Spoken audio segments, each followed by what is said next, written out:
자, 하자.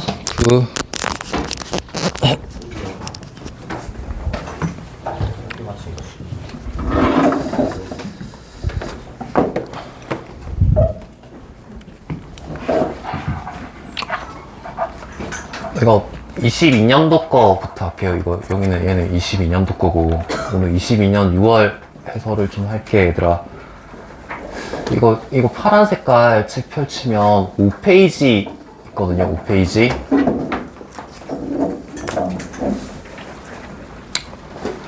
파란 색깔 책 5페이지랑 여기 단락 이거 시험지랑 좀 같이 보시면 좋지 않을까 생각하는데 니네 생각 어떠세요?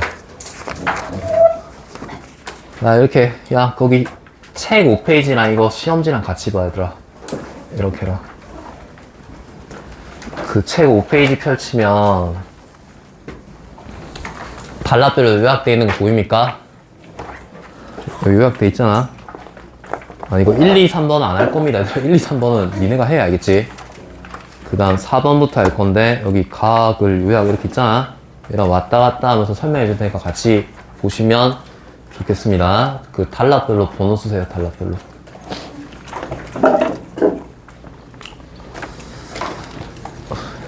얘랑 요약된 거랑 같이 보라고. 여기 요약된 거랑 같이 보면서 이해하시면 되거든요.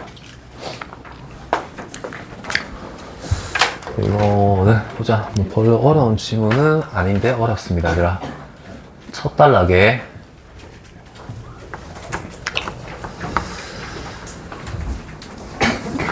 야씨 빨리 들고 와. 수업해야 된다 얘들아.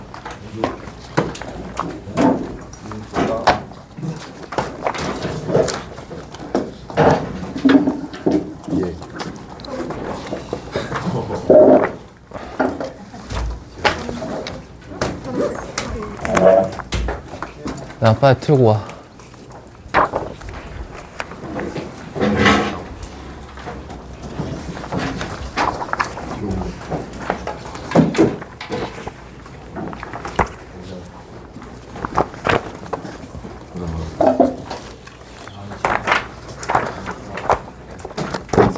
네.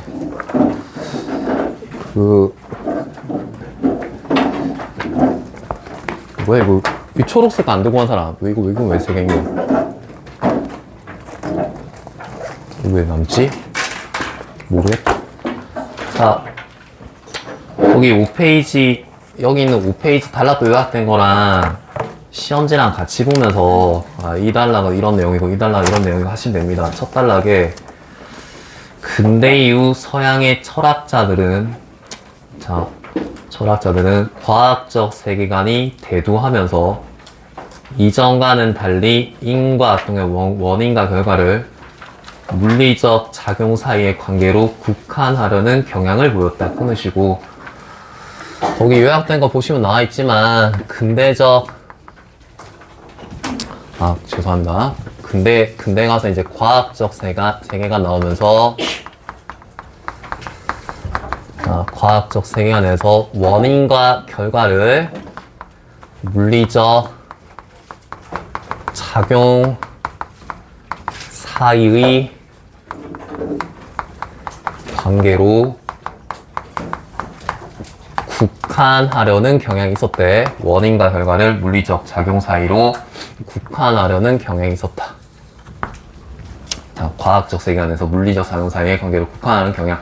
그러니까 이제 물리적 작용 사이의 원인과 결과도 있고 물리적 작용 뭐 사이도 있겠냐. 그러니까 예를 들어가지고 내가 민재 이름을 제가 빨간색으로 여기다 공민재 100번 써요.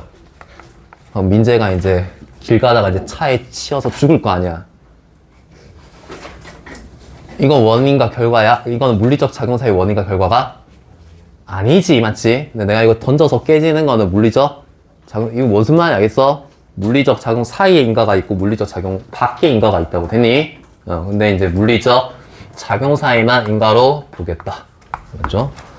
근데 이제 문제가 있습니다. 문제는 흉이 여기다 문제를 지적해요. 흉이 뭐라고 해요? 말해줘라, 얘들아. 인간관계 그 자체를 뭐 할 수 없다. 직접 관찰할 수 없다. 그래서 원인과 결과에 해당하는 사건만을 관찰할 수 있을 뿐이다. 가령 추위 때문에 강물이 얼었다. 자, 휴미 지적합니다. 야, 인과는 관찰이 불가능해. 추위 때문에 때문에 강물이 얼었다. 자, 이게 봐봐. 휴미 지적합니다. 니네 이거 인과를 얘로 국한하려고 하는데 추위는 원인이잖아. 그 다음에 강물이 연 거는 뭐예요? 결과잖아. 자, 원인과 결과는 관찰할 수 있는데 뭐는 관찰할 수 없으니까 얘들아. 얘는 관찰이 뭐예요? 불가능하잖아. 얘는 알 수 있지만 얘랑 얘는 보이지만 얘는 관찰이 뭐예요? 불가능하잖아. 인과는 관찰이 불가능하다는 한계를 지적한 거야. 자, 그래서 이 한계를 극복하기 위해, 자, 그래서 인과가 과학적 개념인지에 대한 의심이 철학자들 사이에 제기되었다. 다시 왜 과학적 개념인지 물어본 그 의문이 제기된 거예요? 관찰할 수 없으니까. 됐니? 그래서 이에 인과를 과학적 세계가 밑줄 거봐. 과학적 세계는 인과를 뭐 사이만 국한하는 거예요? 물리적 작용 사이만 국한하는 거야. 이거에 입각해서 이해하려는 시도가, 자, 그래서 나온 애가 세먼의 뭐야? 과정이론. 자, 여기까지 괜찮습니까? 네, 다시. 야, 과학적 세계관이 대두하면서, 야, 이제 원인과 결과를 뭐에서만, 물리적 작용 사이에서만 보겠대. 근데 이제 문제가 뭐냐면, 휴미 지적했어. 야, 얘랑 관찰할 수 있는데, 얘가, 이 원인과 결과, 인과가 관찰이 안 돼. 그래서, 원인과 결과는 과학적 세계관인지 의문을 제기했어. 그래서 그걸 해결하기 위해서 이제 나온 애가 누구? 세먼입니다. 세먼이 인과를 어떻게 정의하는지 보시면 됩니다. 둘째 단락, 봐봐, 둘째 단락. 야구공을 던지면 땅 위의 공 그림자도 따라 움직인다. 자, 뭐 이렇게 뭐 재밌게 그려볼까요? 야구공이 이렇게 움직이면 땅 위에 있는 그림자도 이렇게 움직인다. 괜찮습니까? 네. 공이 움직여서 그림자가 움직인 것이지 그림자 자체가 움직여서 그림자의 위치가 변한 것은 아니다. 동의하십니까? 네. 그 다음 과정이론은, 자, 과정이론, 세먼의 과정이론 항상 물리적 작용 사이의 관계로 국한해서 인과를 설명하는 이론입니다. 과정이론은 이 차이를 다음과 같이 설명한다. 자, 이제 정의를 잘 때리면 정의. 자, define을 잘하면 돼요. 첫 번째 뭘 정의해요? 살려줘라, 얘들아. 과정을 정해. 과정은 뭐래? 그 필기된 걸 같이 봐. 과정은 뭐? 대상의 뭐? 시공간적 궤적이다. 자, 일단 과정을 define 합니다. 맞니? 자, 그 다음에 시공간적 궤적이다. 자, 그럼 이걸 설명해요. 날아가는 야구공은 물론이고 땅에 멈추어 있는 공도 시간은 흘러가고 있기에 시공간적 궤적을 그리고 있다. 맞죠? 가만히 있어도 시간축으로 움직이고 있잖아. 네. 공이 멈춰 있는 상태도 과정일 것이다. 그런데 모든 과정이 인과적 과정인 것은 아니다. 끊어봐. 자, 한번 봐봐. 시공간적 궤적이 과정인데 이 과정 안에 뭐가 있는 거야, 얘들아? 인과적 과정이 있습니다. 과정들 중에서도 우리가 알고 싶은 이 인과적 과정이 있습니다. 이렇게 이제 맞죠? 얘가 설명하고 얘야 얘의 과정 안에 인과적 과정이 있고 자,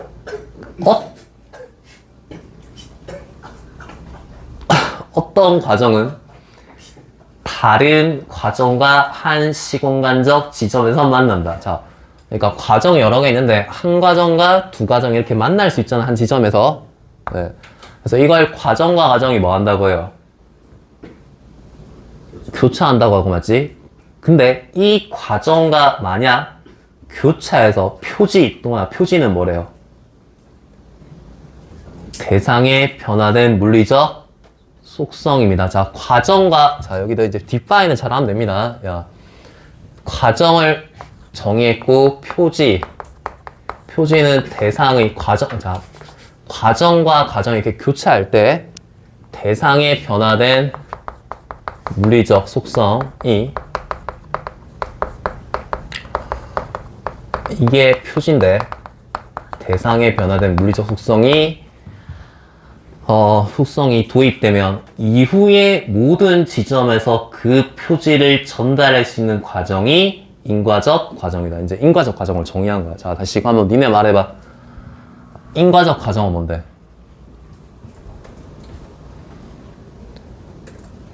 아니, 그대로 읽으면 되잖아. 이거 다시. 네, 두 과정이 뭐 할 때? 교차하면 뭐가 생겨? 표지, 대상의 변화된 물리적 속성이 생겨. 그 표지가 이후의 과정까지 계속 뭐 되면 전달될 수 있으면 걔는 뭐라고?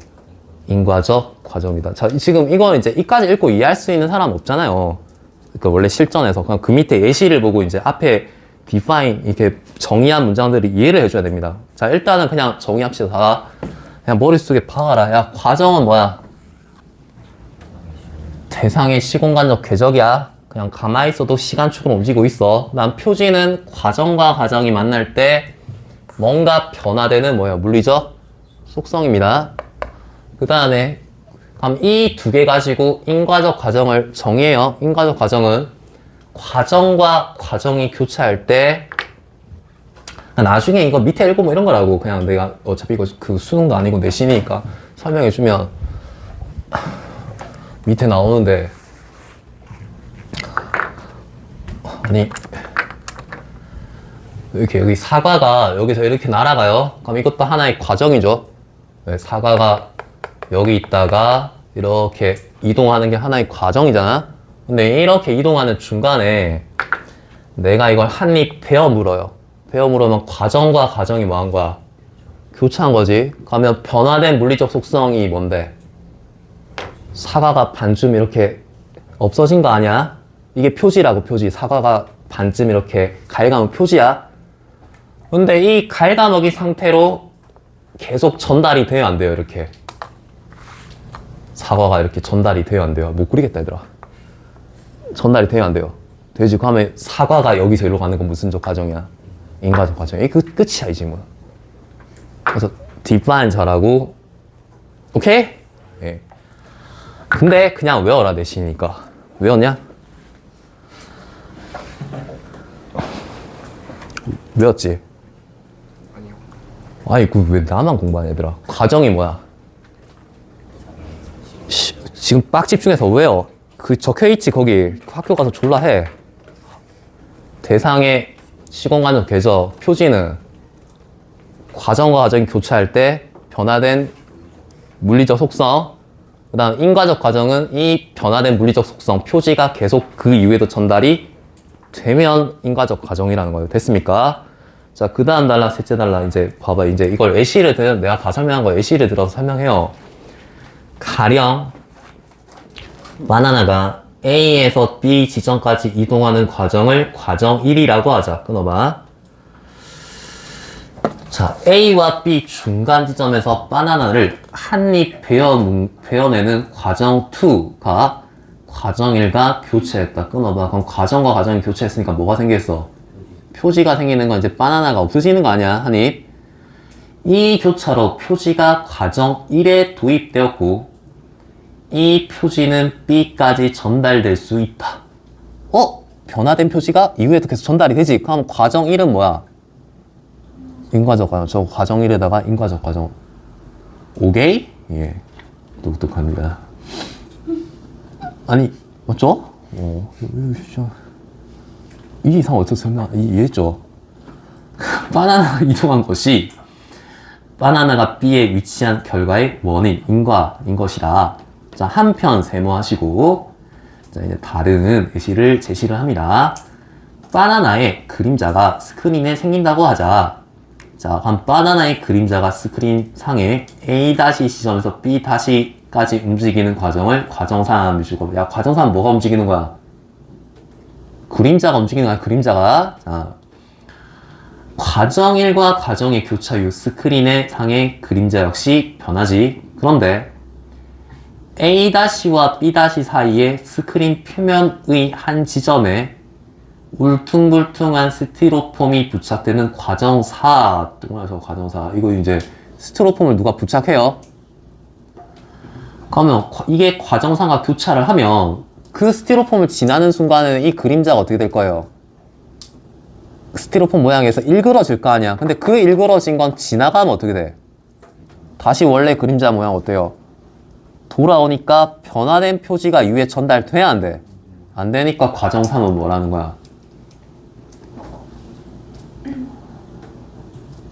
과정 3은 인과적 과정이 아니다. 그래서 일그러짐이란 표지가 과정 3에 도입되지만 그 지점을 지나가면 그림자는 다시 원래대로 돌아오고 스티로폼은 그대로이다. 이처럼 과정 3은 다른 과정과의 교차로 도입된 표지를 전달할 수 없다. 거기다 인과적 과정이 아님.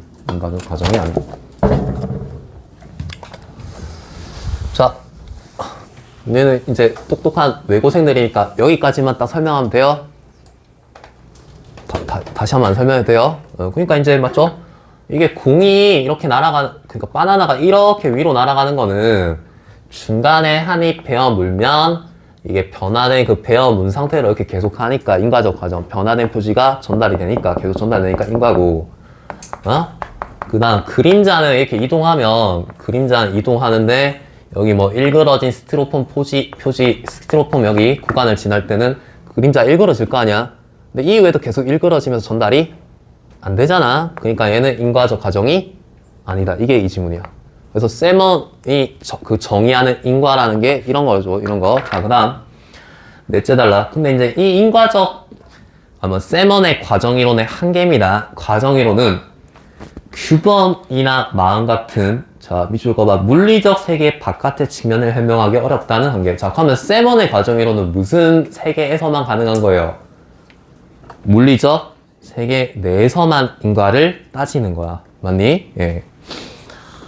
무슨 말인지 알겠습니까? 그 물리적 어렵다는 한계. 예컨대 내가 사회 규범을 어긴 것과 내가 벌을 받아야 하는 거. 야, 이거는 물리적 세계 뭐야?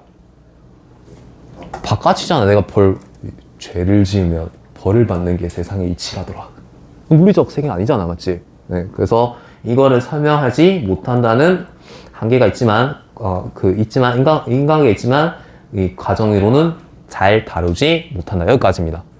요약된 거 한번 흐름 다시 봐봐. 거기. 이건 니네가 집에서 그 야자 시간 하면 좋겠는데, 하면 안 되냐? 그 무슨 세계관 니네 내가 보면 알겠지만, 이거 솔직히 내가 돈 버는 것 같아요. 적자인 것 같아요.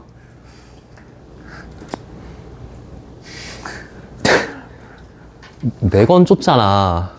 이것도 흑백으로 하고 싶은 유혹 있었겠냐, 없었겠냐? 있었겠냐, 없었겠냐?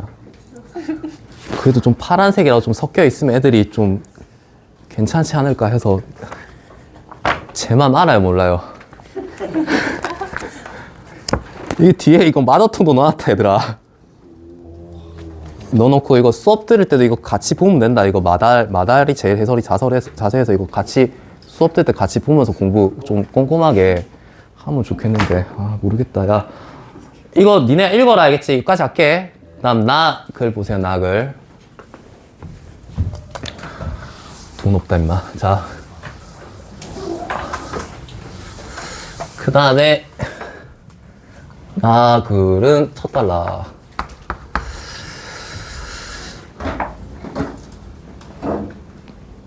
정리 다시 안 해도 되죠?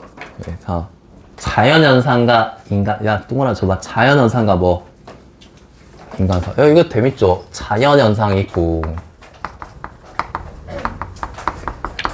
얘랑 인간사 사이에 인간관계야. 야, 그러면 바로 좀 생각해봐. 좀 생각해주면 안 되냐? 예, 그럼 얘는 그럼 바로 때리지. 이거는 뭐야? 뭐 세계 바뀌야? 물리적 세계 바뀌야, 맞지?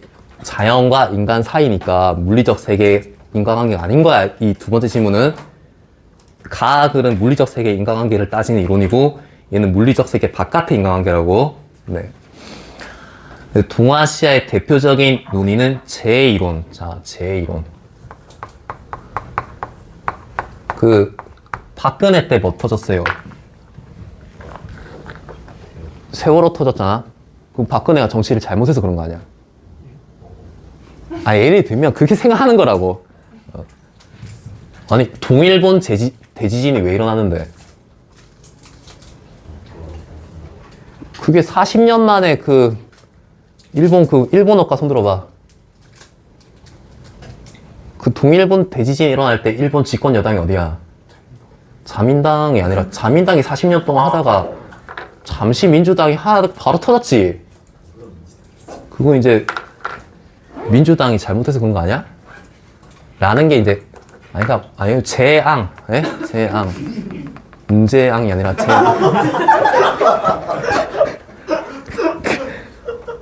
문재인이 정치를 똑바로 안 하니까 코로나 터진 거 아니야. 정치를 똑바로 안 하니까 코로나 터지고 화산 터지고 지진 나고 하는 거 이거라고. 그래서 이게 무슨 이론? 재앙 이론. 그 재앙할 때 재 많습니다, 얘들아. 재 이론. 그래서 이제 이 재 이론에 관련돼 가지고 이제 학자가 나와. 이거 한은 무슨 한자야? 한나라 할 때 한자지. 아씨, 너 한나라도 모르냐? 그냥 죽어라. 그러니까 옛날 중국 한나라 때, 예. 동중서란 사람이 하늘의 덕을 잃은 군주에게 제의를 내려 견책한다는 청견설. 야, 동중서란 사람이 이제 이 제의론을 구체한 거야. 무슨 설? 살려줘라. 청견설. 예, 그러니까 무슨 말이었어? 그 하늘의 덕을 잃은 군주에게 이재명 때는 뭐가 터질까요? 네, 제의를 내어서 이 새끼 정치 잘못하고 있네. 지진 한번, 어스퀘이크 맞나? 뭐였던 지진 한번, 청견설. 그 다음에 두 번째 불러주세요. 인간과 하늘이 공통된 음양의 길을 통해 하늘과 인간이 서로 감응한다. 이건 뭐예요? 천일 감응. 이씨 말도 안 되는 개소리죠. 네, 하여튼 뭐 인간과 하늘이 인과관계. 이거는 물리적 세계 인과관계네. 자, 결합하여 제 이론을 체계화하였다. 야, 이거 알겠죠? 야, 조용히 해. 제 이론은 얘 둘 사이인데 얘가 체계화한 거야. 이 두 가지 이론으로. 자, 그 다음 그에 따르면 군주가 이재명이 실정을 저지르면 그로 말미암아 이재명이 이제 해수부를 부산으로 이전한다고 하니까 그로 말미암아 변화된 음양의 길을 통해 감응한 하늘이, 그러니까 하늘과 이제 땅이 이제 인과관계에 있다고. 하늘과 이제 인간들이 가뭄과 홍수, 일식, 월식 등의 재앙을 통해 경고를 내린다. 이때 제2는, 자, 밑줄 거봐. 군주권이 하늘로부터 비롯된 것을 입증하는 거. 이건 군주한테 뭐 한 거예요? 유리한 거야, 안 유리한 거야? 내가 무슨 짓을 하면 하늘에서 무슨 생긴다는 거, 하늘과 내가 연결되어 있는 거 아니야? 얘는 유리한 거고. 그 다음 불리한 건 뭐야? 불리한 건 뭔데? 입증하는 것이자 군주의 실정에 대한 경고. 이거는 이제 군주한테 뭐 한 거야? 불리한 거죠. 내가 뭔가 이제 지진 터지면 내가 잘못해서 그렇다 이럴 거 아니야. 맞니? 그래서 자, 그 다음 단락에 이게 이제 무슨적 성격이 있어요. 아니, 군주한테 뭐한 점도 있고 유리한 점도 있고 군주한테 불리한 점도 있다고. 무슨 말이겠어? 불리한 양면적 성격은 제1호는 신하가 정치적 논의에 참여할 수 있는 명분을 제공하였고. 끊어봐. 괜찮습니까? 그러면 이건 어떻게 참여한다는 거야? 아니, 주로 내가 어떻게 참여한다는 거예요? 신하가 정치적 논의 참여할 수 있는 명분을 제공했다는 게 무슨 말이야? 지진 터지면 네가 잘못해서 그런데 이렇게 할 수 있잖아. 제의가 터지면 네가 잘못해서 그렇게 이렇게 참여할 수 있잖아. 명분을 제공하였고, 제의가 발생하면 군주가 직언을 구하고 신하가 이에 응하는 전통으로 구체화되었다. 끊고, 하지만 제목하고 동중서 이후 원인으로서의 인간사와 결과로서의 인간사를 1대1로 대응시켜 설명하는, 자, 이런 걸 무슨적 대응 방식이라 하는데, 자, 근데 이게, 이 제1론이 뭐 좋은 점도 있고 나쁜 점도 있고 어떤 전통을 만들어냈어요. 근데 이제 이게 무슨적 대응 방식으로 쓰이면, 개별적 대응 방식은 개별적 1대1 대응하는 방식이 한계를 노출합니다. 그 첫 번째가 이제 뭐, 일단은 뭐 이거 있잖아요. 뭐가 심해요, 솔직히. 억지가 심하다. 인정하십니까? 어차피 내가 잘못해서 뭐 지진 터지고 뭐 화산 터지고 이런 건 좀 억지가 심하잖아.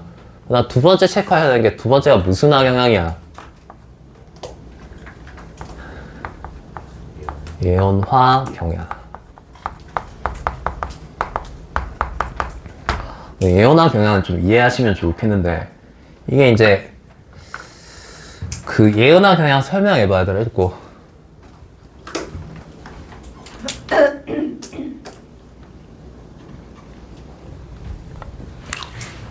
설명해 봐.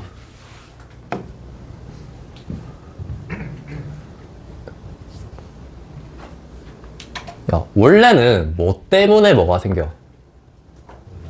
인간사 때문에 뭐가 생겨요? 제이가 생기는 거 아니야? 그러니까 원래는 얘가 원인이고 제이가 뭐예요? 결과야. 어? 원래는. 근데 이거를 어떻게 하는 경우가 생겼다는 거야? 거꾸로 보는 게 예언화 경향입니다. 그러니까 재앙이 일어나면 너 잘못했어, 이런 거. 이런 거 우리가 니네 좀 센스 있게 생각하면 좋겠는데, 이런 거 이제 우리가 역의 인과관계라고 하거든요. 역의 인과관계, 의 오류. 우리가 역의 인과관계를 오류를 범하는 경우가 되게 많죠. 그 뭐 대표적인 거 뭐, 야, 열심히 막 고통스럽게 공부하는 것보다 공부를 즐겁게 하면 성적이 잘 나와. 공부가 즐겁게, 공부를 어떻게 하라고 얘들아. 그 지금처럼 고통스럽게 하지 말고 어떻게 즐겁고 재미있게 공부하면 그런 애들 성적이 좋아. 그럼 재미있게 공부하는 게 뭐야? 원인이고 성적이 좋은 게 뭐예요? 결과야. 그게 오르잖아. 잘하니까 뭐 한 거야? 재밌는 거 아니야. 이게 역의 인간관계 오류야. 부모님도 와, 엄마가 얘 공부 좀 재밌게 해봐 얘들아. 흥미를 가지고 이거 알아가는 거 너무 재밌지 않냐? 어머니, 역의 인간관계 오류를 범하고 계십니다. 엄마 잘하면 당연히 재밌지. 씨. 야, 이게 술술 풀리면 재밌겠냐 안 재밌겠냐? 이것도 재밌고 막 발로 풀어도 100점 나오면 재밌잖아, 수학도. 아니, 그래서 이게 두 가지 문제라고요. 맞니? 근데 얘는 좀 잡아놓으면 좋다고 알겠지? 그래서 뭐, 야, 군주가 잘못해서 이게 터지는 게 원래인데, 이렇게 생각한다고 재앙이 일어나면 너희 개새끼 잘못했네. 이렇게 된다고. 이게 예언화 경향입니다. 그 다음, 제2를 인간사의 징조로. 야, 제2를 뭘로 봤다는 거야? 원래 결과인데. 징조니까 뭐예요? 원인. 그러니까 제2는 원래 뭔데? 결과인데 원인으로 봤다 이 말이야. 인간사를 제2의 결과로 대응시키는 풍조를 낳기도 하였고, 요망한 말로 백성을 미혹시켰다는 이유로 군주가 직언하는 신하를 탄압하는 빌미가 되기도 하였다. 야, 그래서 이제 제1론이 공격을 받은 거야. 이후 제2에 대한 예언적 해석은 비판의 대상이 되었고, 아까 천인 가문론, 야, 인간이 무슨 짓 하면 하늘도 무슨 일이 생긴다. 이것도 부정되기도 하였다. 하지만 제1호는 여전히 정치 현장에서 사라지지 않았다. 생각해, 뭐, 오늘날도 있잖아, 오늘날도. 오늘날도 맞죠? 막, 어떤 사람 와가지고 왜 보수 때만 사건 터지냐. 박근혜 때 세월호 터지고, 누구였지? 윤석열이었나? 윤석열 때 이태원 터지고, 왜 보수 때만 터지지? 오늘날도 막 그런 말 하는 사람도 있잖아. 아니, 물론, 알겠죠? 솔직히, 비과학적인 거 알잖아, 얘들아. 그 다음, 하지만, 송대에 이르러 주인은, 자, 이제, 이 제1론이 이런 공격받았는데, 그래서 제1론이 뭔가 위협받았는데, 이게, 무슨 나라 때 얘들아? 송나라는 아시죠? 인간적으로 송대 때 누구야? 이름 좀 불러줘라. 주의 맞냐? 네, 주의. 네. 주의는 천문학의 발달로 예측 가능하게 된 일월식을 제2로 간주하지 않는 경향을 수용했고요. 그 전까지 일월식도 하나의 뭐였는데 재앙이었다고. 근데 이제 그 일월식은 예측이 되잖아. 이제 과학이 발전하면서 그건 이제 더 이상 제2가 아닌 거야. 그래서 얘는 제2에서 뺐고 그 다음에 제2를 근본적으로 이치에 의해 설명되기 어려운 자연현상으로 간주했다. 하지만 당시까지도 제2에 대해 군주의 적극적인 대응을 유도하며 안전한 언론 활동의 기회를 제공했던 제2론이 폐기되는 것은 신하의 입장에서 유용한 정치적 기제를 잃는 것이었다. 동의하십니까? 이 제2론이 있어야지 내가 가서 군주한테 뭐라 할 수 있잖아. 신하 입장에서 너 때문에 지금 안 좋은 일이 계속 생깁니다 이거 할 수 있잖아. 이 때문에 그는 군주를 경계하는 적절한 방법을 찾고자 잠시초코바 제2론을 얘가 뭐 했다고? 고소해. 특징 안 적을게. 뭐 일식 재앙 아니야 뭐 이런 거 특징. 그래서 제2론을 얘는 다시 고수합니다. 제2론을 고수하는데 근데 그 전에 개별적 대응 방식에서 뭘로 바꿔요? 불러줘라. 그는 제2에 대한 개별적 대응 대신 군주에게 허물과 잘못이 쌓이면 이에 하늘이 감응하여 천인 감응론이 바탕이 되어 있네. 변칙적인 자연현상이 일어날 것이라는. 자, 이건 뭐라고 해요? 들어와. 제1론 고소하면서 기존 거는 좀 문제가 있잖아. 그래서 뭘로 바꿨어? 전반적 대응설. 자, 그 무슨 차이예요, 얘들아? 말해줘. 네, 얘는 개별적 대응 방식의 제1호는 1대1 대응이잖아. 니네 그 나쁜 짓 하면 벌 받는 거 알죠? 근데 얘는 하나 나쁜 짓 하면 뭐야? 하나가 생겨. 근데 얘는 뭐야? 스택을 쌓아야 돼, 스택을. 스택을 한 100개 쌓으면 하나 터지고. 무슨 말 알겠죠? 이게 반복되면 좀 그런 식으로 이제 보완을 했다 이 소리입니다. 제1론을 고수하면서. 그래서 제1을 군주의 심성 문제를 귀결시키며 제1론의 역사적 수명을 연장하였다. 자, 괜찮습니까? 여기까지. 자, 야, 나 그거 다시 한번 흐름 봐봐. 이거 여러 번 읽어야 돼. 저번 내신처럼. 야, 원래 무슨 이론이 있었는데, 그 마달 보면서 정리해봐. 무슨 이론이 있었는데, 제1론이 있었어, 맞지? 자연현상과 인간사를, 예, 인간하게. 그래서 이제 먼저 이 제1론을 정리한 게 한데 누구야? 동중서야. 동중서가 이제 두 가지로 정리를 했다고. 뭐랑 청견설이랑 천인감응론 맞니?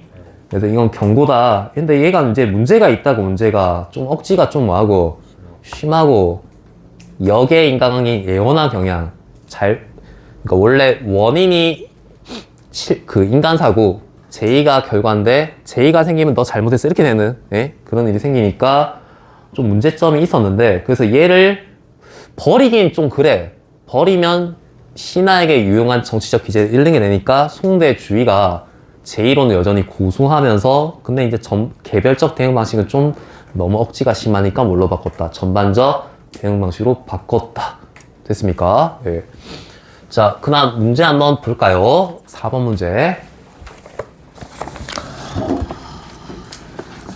야,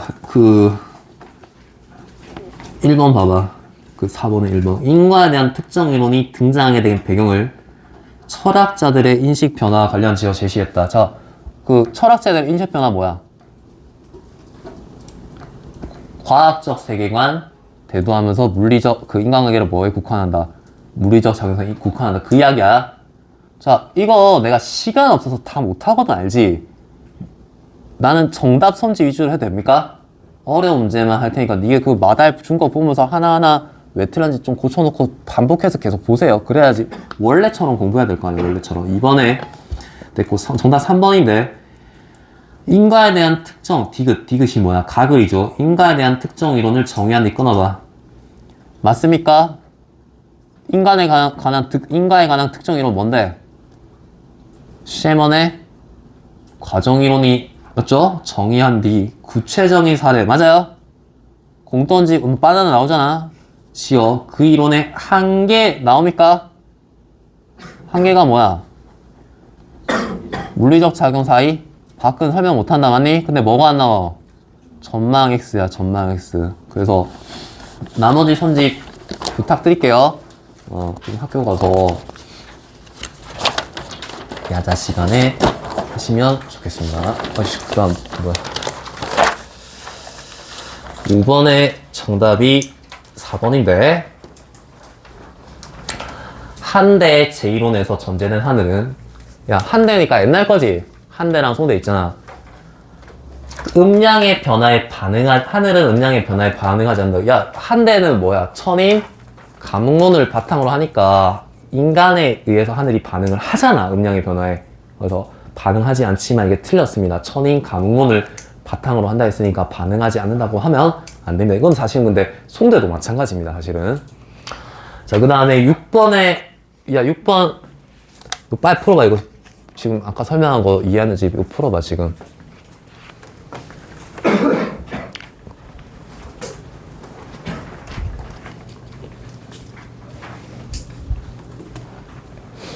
번이 풀려야지 이해를 한 건데.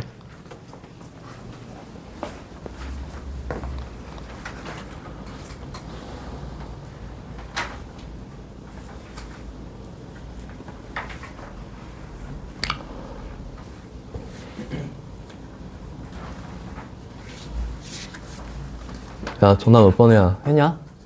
4번이죠. 그 바나나를 1 배워놓았어. 야, 바나나 그림자 모양은 변한 거는 과정 1과 과정 2가 교차하면서 일어난 일 아니야? 과정 3가 2가 교차하는 게 아니라 과정 1과 2가 교차하면서 바나나가 없어졌고 그것 때문에 바나나 그림자 모양이 바뀐 겁니다. 5번 나머지 할 수 있겠어요? 네. 그 다음 기억에다가 적어봐. 예언화 경향이고 예언화 경향은 졸라 멋있게 뭐야? 역의 인과관계 오류를 이야기한다 했습니다. 그 다음 니은의 뭐야?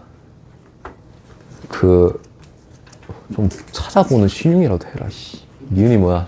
전만적 대응사. 졸라 내가 불러주기를 기다리고 있냐 얘들아. 예언화 경향. 그래서 그때 내가 이거 겨울방학에도 모의고 해설하면서 말했지만 그래서 내가 그 프로그램 졸라 싫어합니다. 그 티처스 좀 개 싫어합니다. 티처스 졸라 개쓰리 같은 프로그램이야. 뭐라더라. 난 그렇게 생각 안 하거든. 뭐 거기 보면 뭐 정승재랑 그 영어 이름 뭐냐 그 사람 나와가지고 뭐 그렇게 공부하니까 공부를 못하지 이러잖아. 근데 내가 봤을 때 멍청하니까 그렇게 공부하는 거 아니야. 아니, 그렇게 공부해서 공부를 못하는 게 아니라 공부를 못할 놈이니까 그렇게 공부하는 거 아니야. 그래 안 그래? 네 생각 어떠세요? 그럼 그 공부하면 바꾼다고 걔가 잘해지냐? 아니거든. 똑같습니다. 네, 역의 인과관계 오류를 범하는 프로그램이라 생각합니다. 7번이었나 2번입니다. 그 예언화 경향 이전과 달리 야 이거 내가 말했잖아. 인간사 제2의 뭐 인과관계를 뭐 시킨가 했어요. 역전시켜서 인간사의 미래를 알려주는 징조로 삼는. 야 재앙이 터졌으니까 너 잘못할 거야 100%. 예언화 경향 됐습니까? 자, 그 다음 8번 같은 문제가 이제 좀 재밌죠. 가봐봐. 만약 인과관계가 직접 관찰될 수 없다면 끊어봐. 물리적 속성의 변화와 전달 같은 밑줄 거 봐. 관찰 가능한 현상을 탐구. 야 아까 인과관계는 직접 관찰할 수 없으니까 그 얘가 이제 그냥 관찰할 수 없으면 관찰 뭐 할 수 있는 걸 할 수 있는 걸로 하자. 그럼 당연히 이제 이 의견에 따라서 세먼이 뭐 만든 거야?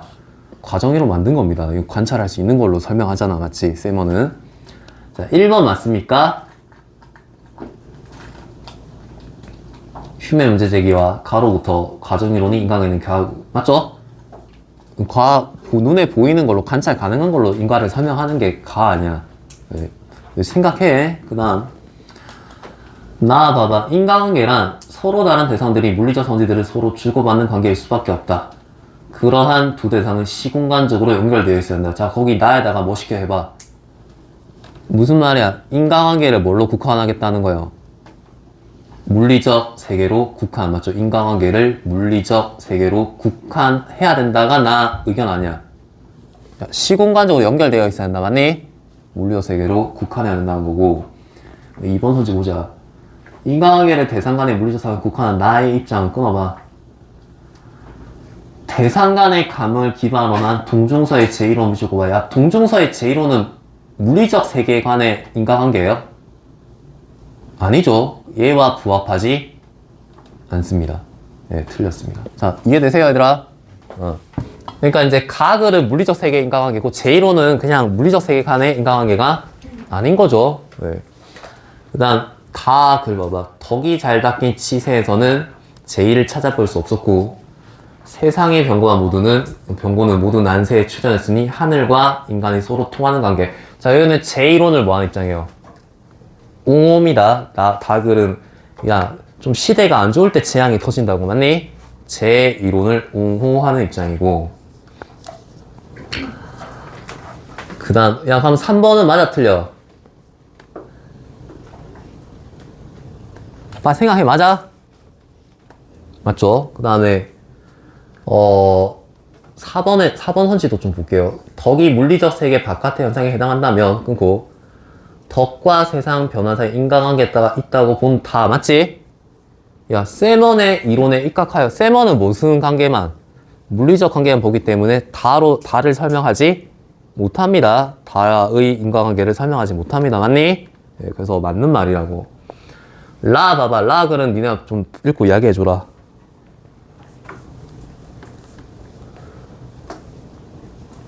야, 라는 제1론을 뭐하는 입장이야? 까는 거지. 제1론을 비판하는 거죠. 제1론을 비판하는 예시고 5번에 지방 간에 실정된 도입된 표시가 홍수로 이어지는 과정으로 연결될 수 없다면 끊어봐. 이게 이제 세먼의 과정이론 설명하네. 세먼은 표지가 계속 뭐 돼야 돼? 도입된 표지가 그 이후에도 계속 전달돼야지 인가가 됐으니까 당연히 세먼은 실정 홍수의 원인이 아니라는 점에 라에 동의하겠죠. 네. 자, 그 다음 9번은 니네 답지 보고 하세요. 자, 세먼의 과정이론 지금 괜찮습니까? 네. 패스. 그 다음에 니네가 좋아하는 베카리야? 야. 이게 제일 쉽다, 이게. 칼라떨로 번호 붙여봐라. 마달도 같이 보고. 야, 이거는 학교에서 했냐? 한 번도 안 읽었냐? 에이, 안 읽었냐? 근데 니네, 무슨, 생윤인가 무식이냐 하지 않냐? 거기 베카리 안 나와? 안 나와요? 그럼 저보다 잘할 거 아니에요. 설명 좀 해주세요, 얘들아. 야, 한다. 체살의 베카리아의 범죄와 형벌은 커다란 반향을 일으켰다. 형벌에 관한 논리 정연하고 새로운 주장들에 유럽의 지식사회가 매료된 것이다. 자유와 행복을 추구하는 이성적인 인간을 상정하는, 그러니까 이성적인 인간을 전제합니다.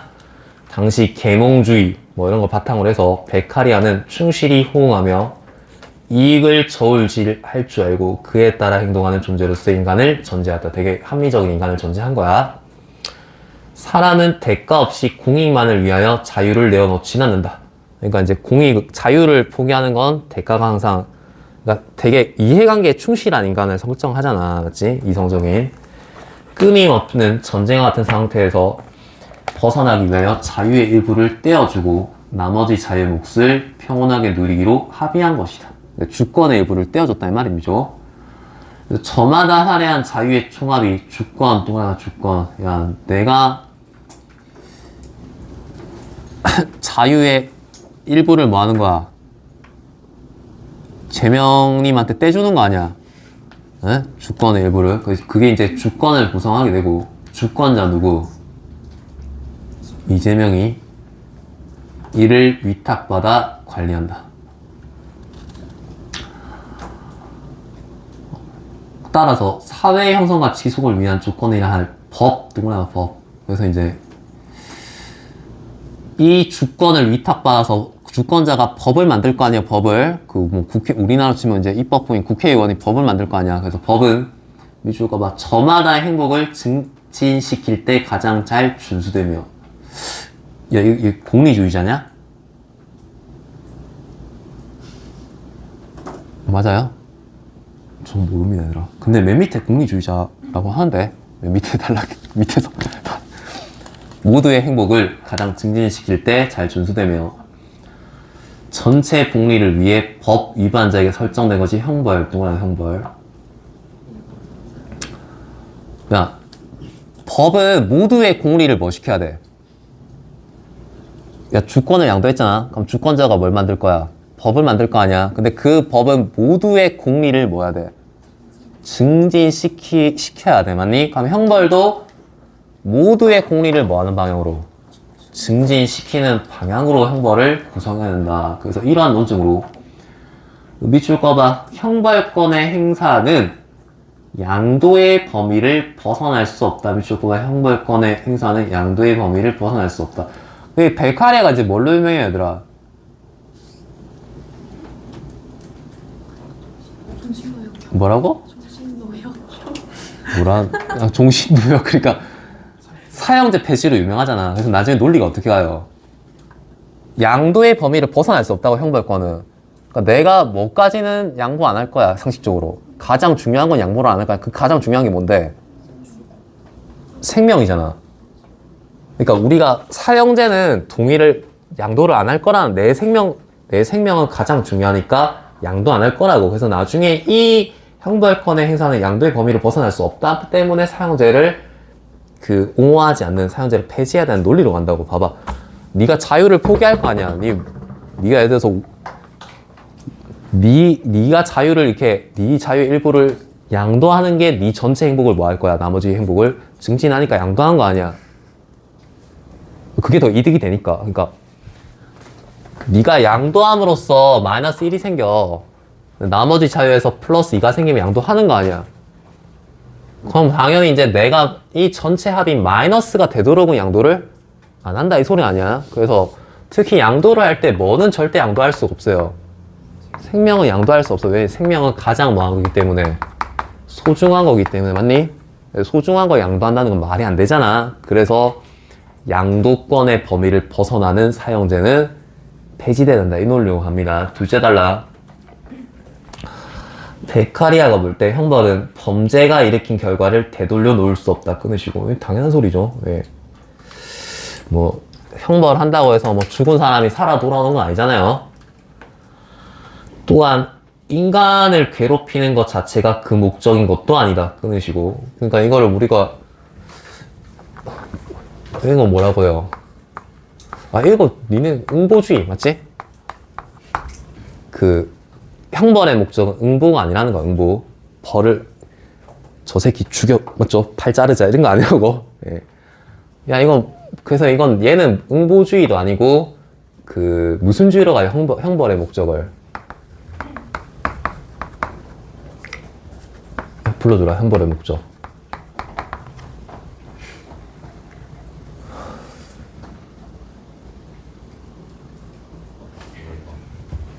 응보주의가 아니라 뭐 예방주의 맞죠? 그러니까 형벌은 저 새끼 니도 당해봐 이런 것도 아니고, 그러니까 범죄가 일어나지 못하도록 뭐 하는 게 예방하는 데 효과가 있다. 맞지? 예방하는 걸 목적으로 삼아야 된다.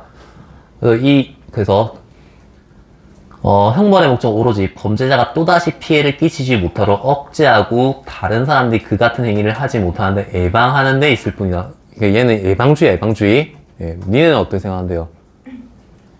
니 뭔가 응보주의인 것 같은데? 니 좀 응보주의죠? 니는? 응보주의예요? 니는? 응보주의예요? 네, 그러니까 네, 맞죠? 네. 그래서 다 네, 흉악범은 다 죽여야 된다. 네, 약간 홍준표 응보주의. 네? 사형제. 근데 이 예방주의는 어떻게 도달할 수 있냐면 이게 이성적인 인간을 전제하기 때문에, 그러니까 이걸 어떻게 하는데 얘들아 불러줘라. 이거 말해줘라. 뭐보다 뭐만큼은 돼요. 아니 맞잖아. 합리적인 인간은 전제로 하니까 범죄로 얻는 뭐보다 이득보다 맞지? 범죄로 얻는 이득보다 뭐가 크기만 하면 돼요. 형벌로 이득 곧 공익이 있게 되는 그만큼의 손실 같은 말이죠. 형벌이 가하는 뭐가 손해 가. 여기 또 되게 재밌어요. 이게 많이 클 필요도 없어. 이렇게 조금이라도 뭐 하기만 하면 돼요. 크면 돼. 다시 합리적 인간이면 봐봐. 내가 예를 들어가지고 뭐 할까? 범죄 아무거나 해봐. 내가 예를 들어서 강도짓 해가지고 한 5만원 벌어요. 5만원 벌어요. 근데 이제 벌금이 그때 걸렸을 때 벌금이 10만원인데 걸릴 확률이 예를 들어서 뭐 10분의 6이야. 60%야. 그럼 기대값이 얼마 나와? 6만원이 마이너스잖아. 그럼 상식적인 가면 훔칠래? 강도짓 할래 안 할래? 안 알겠지. 손해가 더 뭐예요? 크니까. 손해가 더 크기만 하면 안 한다는 소리입니다. 그래서 여기서는 이제 그 사고가 깔려있죠. 뒤에 보면 뭐 하면 그러니까 조금이라도 크면 된다는 건 너무 뭐하게 하면 안 된다고. 크게 할 필요가 없다라는 사고가 깔려있습니다. 그러니까 저기 청소년이 흡연했다고 막 손가락 자르고 하면 돼요? 안 하겠지 당연히. 흡연했다고 이게 손가락 여기 담배 꽂는 손가락 잘라. 그럼 당연히 안 하지만 굳이 이렇게 너무 과도할 필요는 없다. 어떻게 하면 돼 조금. 담배를 피움으로써 얻는 이득과 손해가 조금 더 많도록 크도록만 설정하면 된다 이 말이야. 그 요즘에 그런 거 있더만. 그 뭐 학폭하면 대입에 반영한다며. 학폭하면 대입에 반영한다며. 근데 학폭할 수도 있는 거 아니야.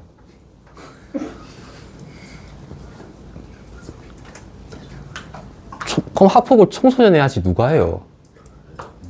청소년에게 철없으면 할 수도 있는 거 아니야. 라는 생각하면 이제 사회에서 두드려 맞습니다, 얘들아. 예, 조용히 그냥 같이 돌 던지면 됩니다. 학폭하면 매장시키자 이러면서 같이 돌 던지세요. 재밌지 않나요? 네. 그건 너무 과도하지 않나요? 이 말 하면 같이 맞아. 니도 가서 돌 던져. 학폭한 새끼들 다 죽이자 이러면서. 아빠야 얘들아.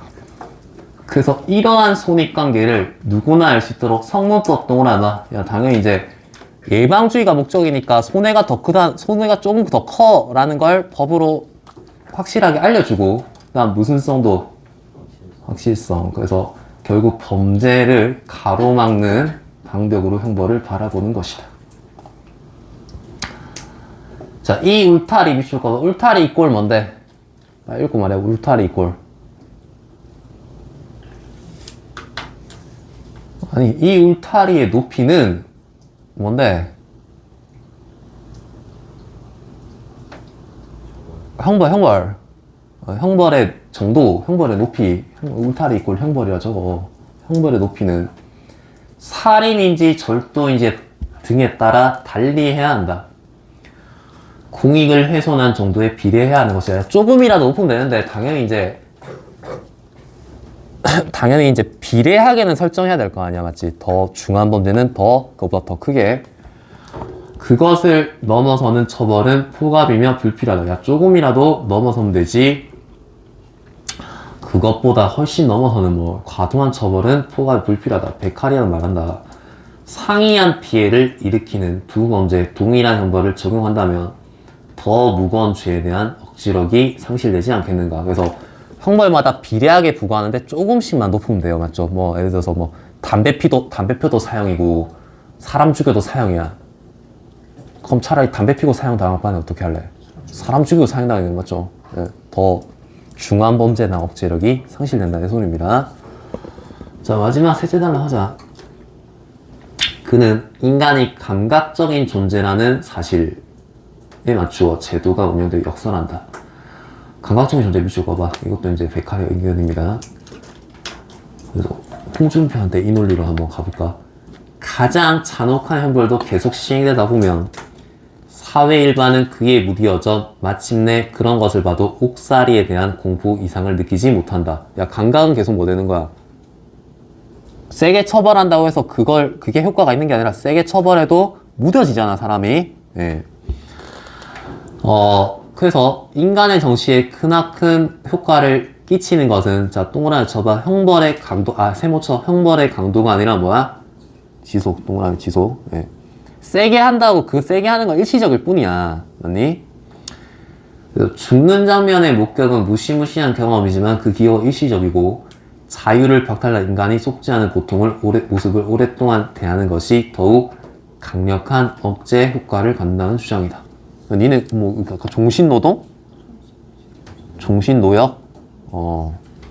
죽이지 말고 계속 일시키자. 지속이네, 지속. 강도보다는 지속이네.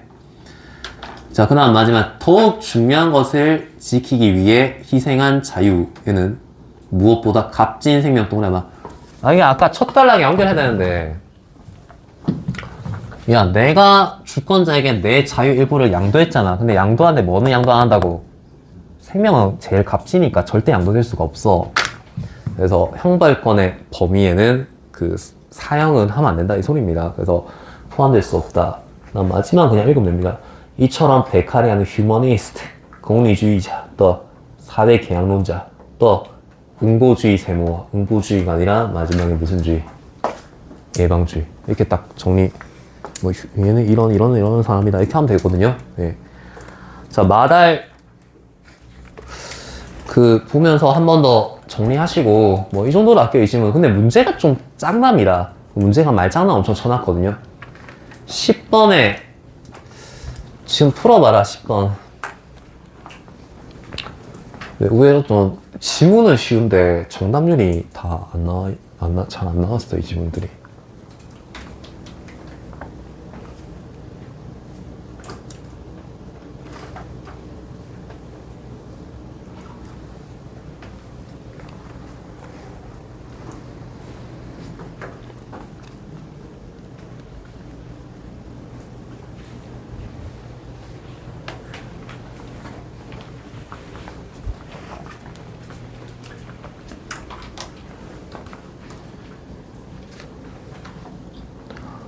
자,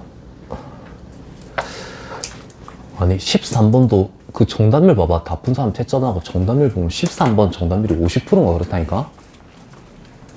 어휘 문제가 이 정도.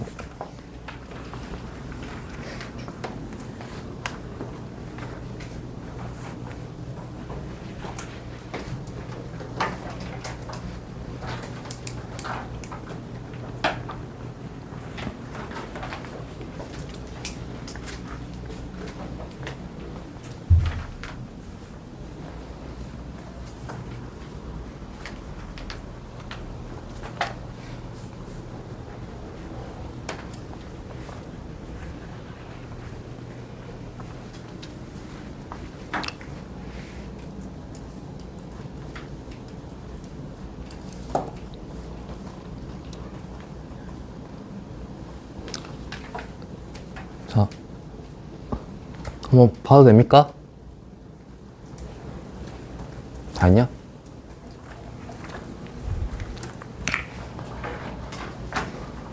좀 말장난을 많이 쳐놔가지고 문제에서, 근데 꼼꼼하게 보시면 좋겠습니다.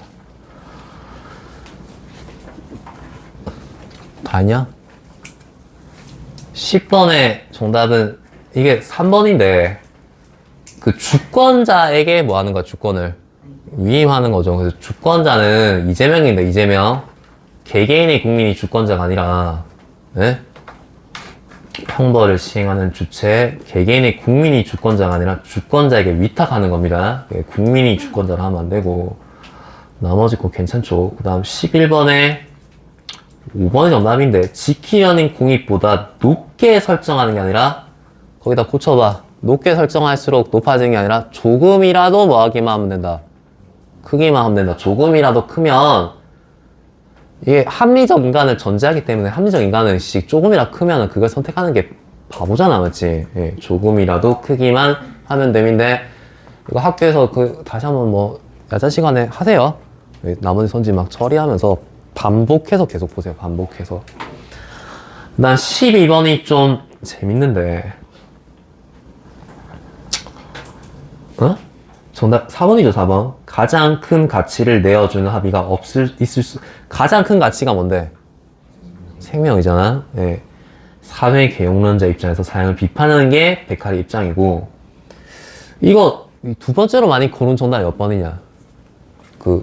마달에 몇 번 많이 골랐냐? 2번 안 골랐냐? 2번 많이 골랐지. 두 번째로 많이 고른 정답 이런 거 보시면 2번이 왜 틀린데? 네, 없는 게 아니라 있긴 있어. 네, 없는 게 아니라 있긴 있는데 너무 뭐하다고. 과도하기도 하고, 맞죠? 조금이라 높은데 너무 과도하기도 하고, 두 번째 논리가 야, 생명까지 포기해가면서 내가 그걸 위임할래, 양도할 리가 없다는 논리. 그래서 2번을 좀 많이 골랐습니다. 이게 좀 졸라 단순하게 읽는 놈도 있잖아. 사형제 폐지니까 사형 효과가 없다. 이런 망하고 좀 효과가 있는데 거기까지 가는 건 주권을 양도의 범위를 넘어선다. 이렇게 가르쳐야 되고, 13번이 정답이 2번인데 단절, 이게 가로막는 거는, 단절하는 건 뭐 하는 거예요? 끊는 거고, 맞지? 가로막는 게 막는다 이런 게 나와야 돼. 그래서 뭐 방지하는, 억제하는, 예방하는 이런 게 나와야 돼요. 방지, 억제, 예방 이런 말 해야지. 단절은 끊어버리는 거 아니야. 그래서 막 애들이 향유라는 의미를 몰라서 향유를 좀 많이 골랐습니다. 됐습니까? 네. 야, 그 다음 질문이 진짜 어렵습니다. 이거 14번 지문이 이 시험지의 하이라이트인데 좀 어렵습니다. 얘들아, 이거 풀어본 사람 손 들어봐. 풀어봤어요? 좀 어렵습니다. 이거 아니, 딱 봐도 좀 짱나 보이잖아. 이거 사실 배경 지식 없으면 좀 풀기 힘들고, 이게 사실은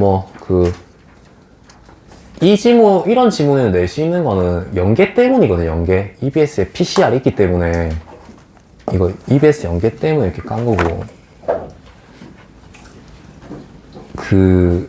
이거는 그냥 설명하면 어차피, 다시, 이 지문은 애들이 EBS를 공부했다는 거 전제로 낸 거야, 내가 읽었을 때.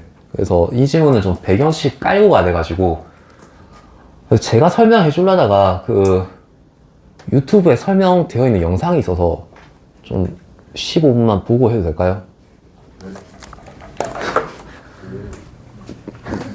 최첨단 시스템을 좀 활용. 최첨단. 혼자 보시겠냐? 혼자 보시겠냐? 야씨, 내가 보겠냐 얘들아. 이 최첨단 시스템을 활용해 보겠습니다.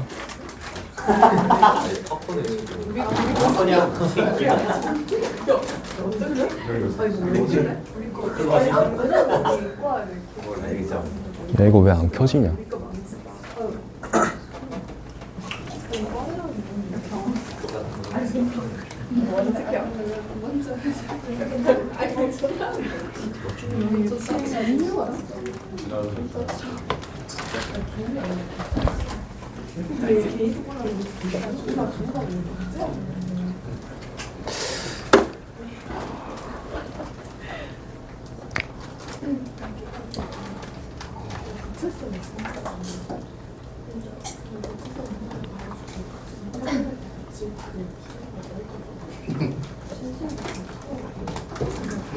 됐다.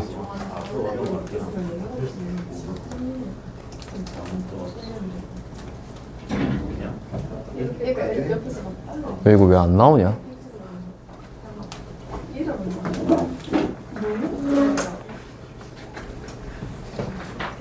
뭐 어떻게 해야 돼?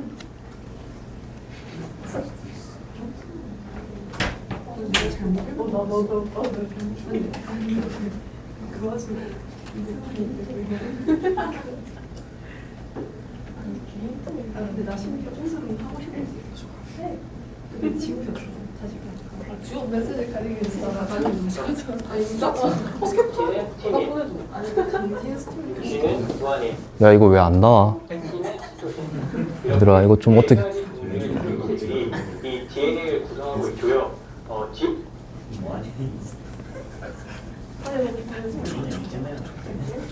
협력 지문에다 그리고 윈도우 P 누르시면 윈도우 B 방송 윈도우 B 복제 누르시면 모아서 해줘.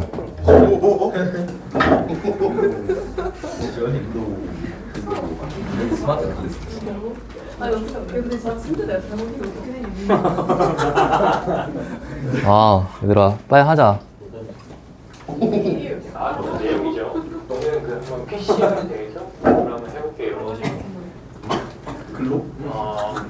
조용히 집중해봐. 이 PCR을 이해하기 위해서는 먼저 이 DNA의 구조에 대해서 알고 계셔야 돼요.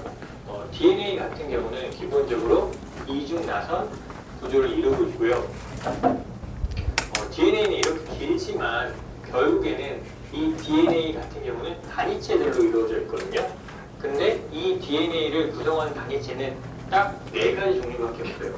그 4가지 종류를 적어보면은 A, T, G, C.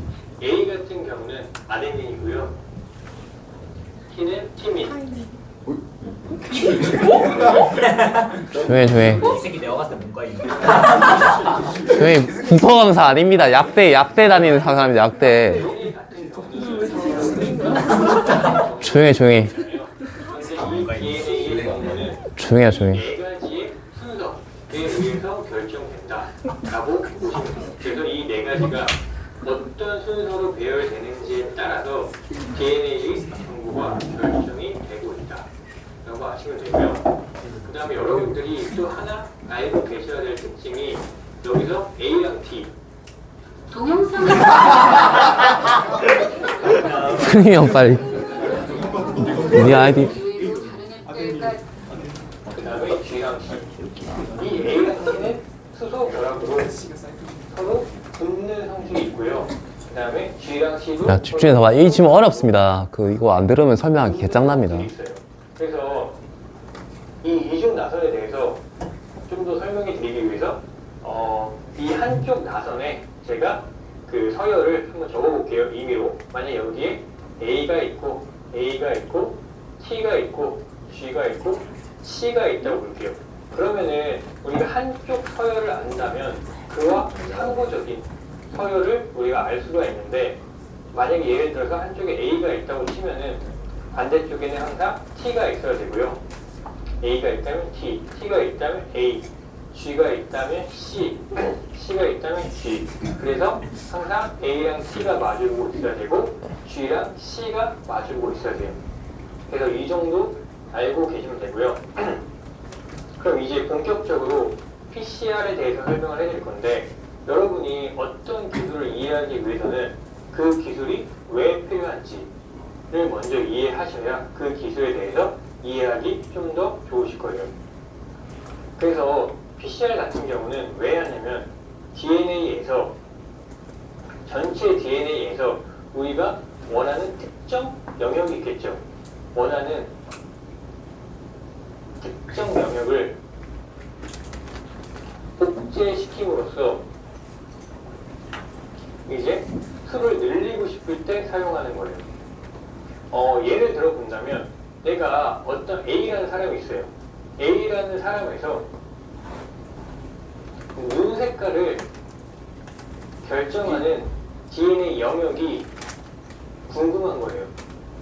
그래서 이 부분을 연구하고 싶은데 연구하려면은 이 사람한테서 눈 색깔을 결정하는 DNA 영역을 많이 가져와야 내가 안정적으로 연구를 시행할 수 있겠죠. 그래서 내가 어떤 사람의 전체 DNA 중에서 눈 색깔을 결정하는 DNA 영역만을 복제해서 양을 늘린 다음에 그 부분을 연구하고 싶을 때 PCR을 사용하면 되는 거죠. 그래서 PCR을 하기 위해서 필요한 준비물들이 있는데요. 그 준비물들은 일단 첫 번째, 이제 주형 DNA가 필요해요. 이 예에서 주형 DNA는 이 A라는 사람의 전체 DNA가 되겠죠. 나중에 다 나옵니다. 주형 DNA. 전체 DNA. 주형 DNA 중에서 내가 원하는 부분은 눈 색깔을 결정하는 DNA 영역이죠. 이 내가 원하는 영역은 표적 DNA라고 불러요. 주형 DNA 안에 내가 원하는 표적 DNA. DNA가 필요하고, 두 번째로 프라이머가 필요하고요. 세 번째로 DNA의 단위체를 연결해줄 DNA 중화표소가 필요하고요. 그 다음에 결국에는 DNA를 중합하는 거니까 DNA의 재료가 될 이제 단위체들, 그러니까 뉴클레오티드들이 필요하죠. 이 뉴클레오티드는 아까 말씀드렸던 네 가지 A, T, G, C 이렇게 네 가지가 필요하게 됩니다. 자, 그러면 이제 이 네 가지 준비물들을 이용해서 PCR을 어떻게 시행하는지 한번 봐볼게요. 일단 A라는 사람의 내가 뭐 혈액을 채취했겠죠. 그러면 그 혈액 안에는 많은 세포들이 있을 거고, 그 세포 안에는 이 사람의 전체 유전 정보를 가지고 있는 DNA 서열들이 있을 거예요. 그래서 그 DNA를 내가 뽑아낸다면 이렇게 길쭉한 이중 나선의 DNA를 내가 구해올 수가 있겠죠. 그런데 내가 원하는 거는 이 전체가 아니라 이제 눈 색깔을 결정하는 딱 그 부분의 DNA 영역만이 내가 원하는 영역이잖아요. 그래서 이 전체 영역 중에서 내가 원하는 영역은 이 정도로 차지를 하고 있을 거예요. 나는 이 영역만을 복제해서 양을 늘리고 싶은 거고. 그러면 한번 이 부분을 좀 제가 확대해서 그린다고 생각을 해볼게요. 그러면은 내가 원하는 영역을 이렇게 그려볼 수 있을 것이고, 이 부분이 눈 색깔을 결정하는 곳이죠. 그래서 내가 이 DNA 서열을 복제해서 두 배로 늘릴 건데, 여기 있는 DNA 중합 표소가 이제 뉴클레오티드라는 그 재료를 가지고 이제 여기 DNA를 복제할 건데, 이 DNA 중합 표소라는 애는 이렇게 맨 땅에다가 바로 여기다가 DNA를 중합할 수가 없어요. 처음에 DNA 중합을 시작할 틀이 필요해요. 그러니까 이제 만약에 여기 서열을 제가 적어본다면, 만약에 여기가 뭐 A, T, G, G 이렇게 구성되어 있어요. 그러면은 DNA 중합표소가 이 정보를 보고 이와 상부적인 A면 T, T면 A, G면 C 이렇게 붙이면서 DNA 중합을 해 나가야 되는데, 그러니까 맨 땅에 DNA 중합 표소가 DNA 중합해 나갈 수가 없어요. 처음에 시작을 할 수 있는 짧은 틀이 필요해요. 틀. 어느 정도 DNA가 여기 붙어 있어야 그걸 이어서 DNA 중합 표소가 이제 만들어 나갈 수 있다는 거예요. 그래서 그 처음 시작하는 시발점 역할을 해주는 게 이 프라이머인 거예요. 그래서 만약에 내가 원하는 그 눈 색깔을 결정한 유전자가 이쪽은 AT, GG로 시작하고, 예를 들어서 여기는 뭐 T, T, G, A로 시작한다고 볼게요. 여기 밑에 거 왜 안 보이냐? 이와 붙는 프라이머를 내가 미리 준비를 해야 되는데, 네, 이와 붙는 프라이머를 내가 미리 준비를 해야 되는데, 그 말은 뭐냐면은 이제 PCR을 하기 위해서는 여러분이 PCR을 하기 전에 그 내가 원하는 유전자의 시작 서열 정도는 알고 있어야 그에 맞는 프라이머를 준비할 수가 있어요. 그래서 PCR 수행하기 전에 먼저 내가 원하는 유전자의 유전 서열을 어느 정도 연구를 통해서 알고 있어야 돼요. 그래서 시작 서열을 안 다음에 이와 붙을 수 있는 프라이머를 먼저 제작을 해야 되겠죠. 제가 한번 프라이머를 제작을 해볼게요. 이쪽이 AT, GG이기 때문에 쭉하고 붙을 수 있는 A랑은 T가 붙으니까 T랑은 A, G랑은 C, G랑은 C 이쪽에 붙을 수 있는 프라이머를 제가 만들었고요. 그 다음에 AGTT라고 하면 이제 여기에 붙을 수 있는 T랑 붙을 수 있는 A, 그 다음에 반대쪽에 적을게요. A, T랑 붙을 수 있는 A, G랑 붙을 수 있는 C, A랑 붙을 수 있는 T 이렇게 해서 제가 프라이머를 만들었어요. 그럼 이제 준비가 된 거예요. PCR 야, 그 무슨 말 알지? 시작과 끝을 이렇게 표시해 주는 게 프라이머라고. 여기부터 복제하라고. 분류가 되는데 PCR은 이제 한 사이클이 크게 세 가지 단계로 구성되어 있다고 하거든요. 첫 번째가 이제 그 분리시키는 단계, 그 다음에 두 번째가 붙이는 과정, 붙이는보다는 결합이 좀 더 좋은 표현 같아서 결합으로 바꿀게요. 결합. 그 다음에 세 번째가 신장이라는 과정인데, 일단 첫 번째로 이 분리라는 과정이 뭐냐면 지금 보면은 이 프라이머가 이쪽하고 상호적으로 붙어야 되는데 지금 이 DNA 두 개가 너무 바짝 붙어있기 때문에 이 프라이머가 들어가서 붙을 자리가 없어요. 그래서 원래 붙어있는 이 둘을 떨어뜨려주는 단계를 우리가 분리라고 하거든요. 그럼 분리 같은 경우는 어떻게 하느냐? 온도를 높여주면 돼요. 온도를 높여주면 이 둘이 떨어지게 되는 거죠. 제가 한번 그 과정을 한번 그려볼게요. 자, 그래서 원래 DNA가 이렇게 있었는데 이제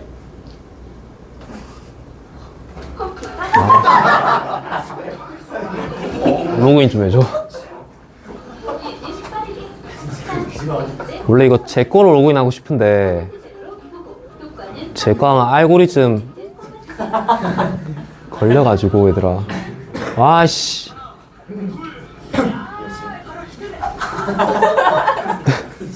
얘들아. 딱 9분만 얘들아. 이 프라이머가 붙어야 되니까 이제 얘네 둘이 먼저 떨어뜨려 놔야 되겠죠. 그래서 열을 가하면 어떻게 되냐? 이 한쪽에 있는 이 DNA 서열이 이제 떨어지게 되는 거예요. 떨어지게 되는 거죠. 떨어지게 되면 이제서야 이 프라이머가 붙을 수 있는 공간이 나오는 거죠. 그래서 이제 이 프라이머가 이쪽에 가서 쫙 붙는 거죠. 짝이 잘 붙죠. 그 다음에 여기 프라이머도 이제 쫙 가서 붙겠죠. 이렇게. 네.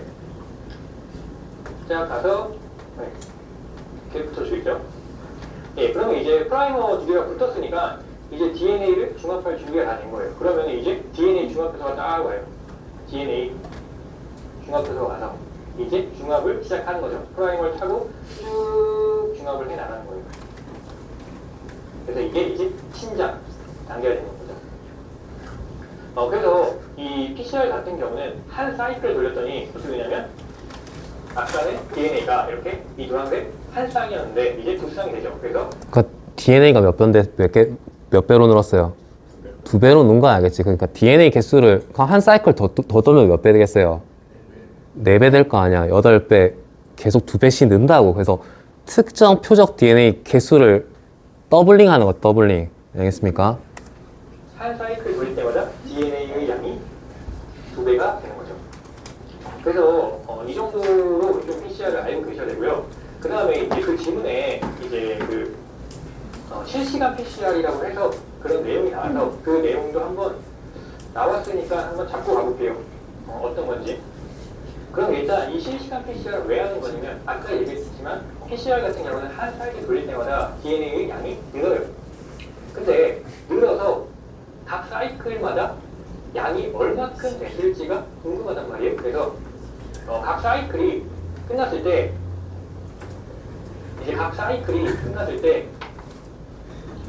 DNA 양이 각을 적을게요. 각 사이클 끝났을 때 DNA 양이 얼마인지가 궁금해서 이 실시간 PCR을 하는 거예요.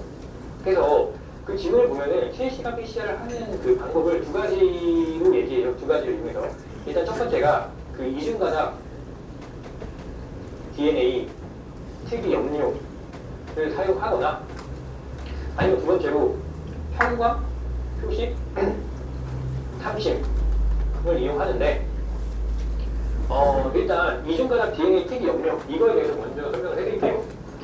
내가 이제 그 복제하기 원하는 표적 DNA가 여기 쫙 있고 이 PCR 하면은 이 가닥이 복제가 돼서 이제 한 쌍에서 두 쌍이 되겠죠.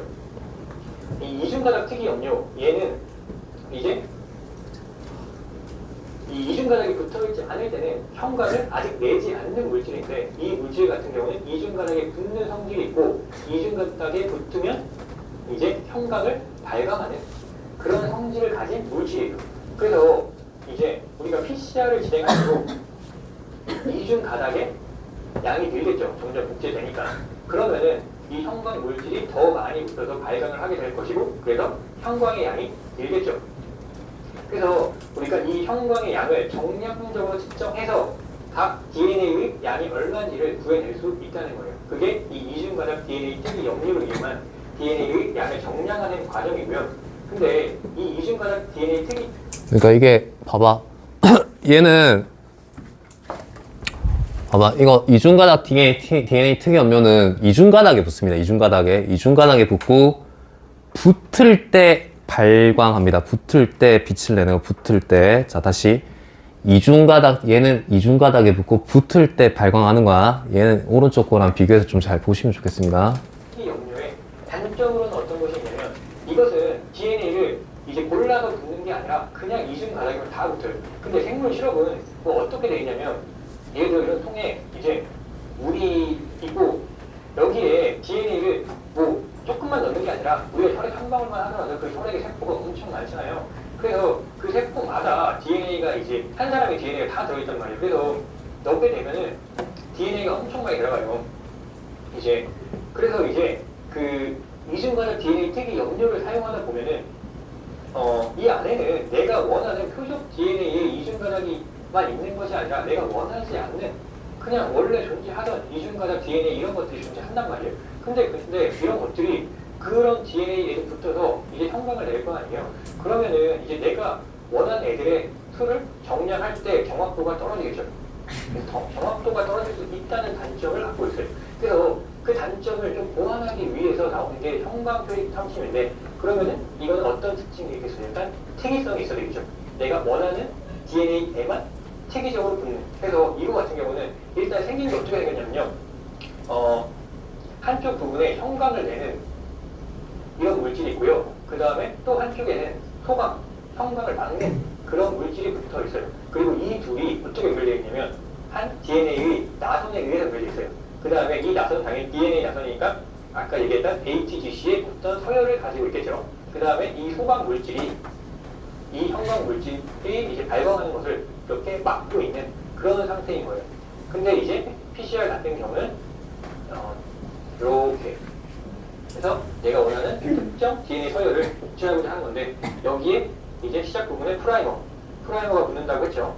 그래서 프라이머가 이렇게 붙어 있는데, 이 형광 표시 탐침 같은 경우는 이제 내가 원하는 이 DNA의 중간 부분 정도에 가서 붙을 수 있는 서열로 돼 있어야 돼요. 그래서 만약 예를 들어서 여기가 AATG라면 AATG에 붙을 수 있는 A에 붙는 T, A에 붙는 T, T에 붙는 A, G에 붙는 C 이런 형태를 가지고 있어야 돼요. 그러면은 이제 이 물질이 어떻게 될 거냐면은 쭉 와서 여기에 이제 붙겠죠. 여기에 이제 이렇게 해서 붙게 될 거예요. 이렇게. 왜냐면 서열이 항구적이니까. 야, 그럼 둘째 방식은 이중가닥에 붙는 게 아니라 무슨 가닥에 붙어요, 얘는? 그 단일 가닥에 붙습니다. 다시. 얘는 지금 이중가닥에 붙었잖아, 이중가닥. 근데 얘는 무슨 가닥에 붙어요? 이거 하나짜리에 붙는다고, 하나짜리에. 그 차이. 얘는 이중가닥, 얘는 단일 가닥. 그다음 얘는 붙을 때 발광하잖아. 좀 이따 보시면 얘는 떨어지면 발광합니다. 그러면은 이제 어떻게 되냐면 지금 이 상태는 형광 물질하고 소광 물질이 같이 있기 때문에 형광을 못 내요. 근데 이제 DNA 중합 효소가 프라이머로부터 시작해서 DNA를 쫙 중합해 나갈 거예요. 근데 DNA 중합해 나가다가 이 부분 같은 경우는 이 형광 표시 탐침이 길을 막고 있죠. 근데 이 DNA 중합 효소 같은 경우는 어떤 기능이 있냐면 자기가 가는 앞길을 막고 있는 DNA 같은 경우는 그 잘라버린 그런 기능을 가지고 있어요. 그래서 이 DNA 중합 효소가 쫙 중합을 해 나가다가 이제 여기의 중간을 끊어버리겠죠. 끊어버리면 이 형광 물질이 토광 물질과 분리가 되면서 형광 물질이 단독으로 존재하면서 형광을 낼 수가 있게 되는 거죠. 그러면은 이제 PCR이 진행될수록 이렇게 분리되는 형광 표시 탐침이 많게 될 것이고, 그러면 형광 물질이 많아지면서 발광하는 형광의 양이 많아지겠죠. 그러면은 우리가 그 형광의 양을 계산해서 정량적으로 각 DNA의 양도 구해낼 수가 있게 되는 거죠. 자, 이게 끝인데, 얘들아, 봐봐, 다시. 이거 기억하시면 됩니다. 이게 얘는 이중가닥에 붙고 붙을 때 형광, 얘는 단일가닥에 이미 붙어있는 상태예요. 붙어있는 상태에서 중합되면서 복제되는 과정에서 이 형광이 어떻게 되는 거야? 떨어져 나오면서 발광이 일어나는 거야. 다시 얘는 이중가닥, 얘는 무슨 가닥? 단일가닥, 얘는 붙으면서 형광, 얘는 떨어지면서 발광. 오케이? 이거를 기억하시면 됩니다. 자, 이거를 좀 보고 설명을 해야지 좀 편하기 때문에 했고, 자, 5분만 쉬었다가 할 테니까 그거 좀 읽어보면 안 되냐? 아니, 쉬는 시간 좀 읽어봐라.